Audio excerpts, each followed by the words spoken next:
এত সকালবেলা আমি কখনো উঠিনি, কিন্তু এখানে এসে গেম শো এর জন্য গেম শো এর জন্য আমাকে সকাল 5টার সময় ঘুম থেকে উঠতে হলো। কি বলবো, একদম বাইরেটার অবস্থা দেখো, যে মেঘের মধ্যে দিয়ে মনে হচ্ছে যাচ্ছে, এত পরিমাণে কুয়াশা পড়েছে, কিন্তু কিছু করেনি, আমার ঘুম হয়নি। 4 ঘন্টা মধ্যে ঘুমিয়েছি, তার মধ্যে বলছে ওঠো ওঠো, উঠতে হবে, রেডি হতে হবে। তো রেডি হয়ে এসেছি। আর ওখান থেকে একটা বোতল দিয়েছে আমাকে, আমার বোতলে আমি দেখো সিম্বল দিয়ে রেখেছি, PM।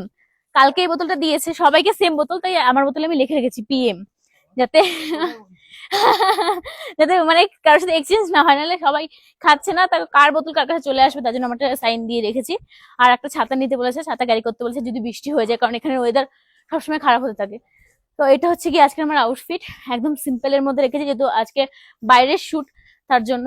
এবার দেখা যাক কতটা কি পারি, অবশ্যই আমার 100% দিয়ে চেষ্টা করবো বেস্ট দেওয়ার। এবার কতটা কি দিতে হবে সেটাই হচ্ছে দেখার বিষয়। আর এটা হচ্ছে গিয়ে আমাদের ঈশাদির ফাইনাল লুক। তা বসতেও পারবো না টিম আজকের জন্য পুরো ও মাই গড, আমি আলাদা টিম, তুমি আলাদা। আচ্ছা আচ্ছা, এই ব্যাপার। গেম এখান দিয়ে শুরু হয়ে গেছে, মানে এখন দিয়ে ঝগড়াঝাটি, এনিমি এনিমি ব্যাপার চলে এসেছে। না আমি শুনতে আসি, আমি তোমার সাথে বসতে আইছি। না বসতে হবে না, যখন একটা টিমে আসবে তখন আসবে। ওই তোমার ওই যে ঠিক আছে ঠিক আছে, থাকো ভাই, তুমি তোমার টিমে, আমি আমার টিমে চলে যাই, তাই না?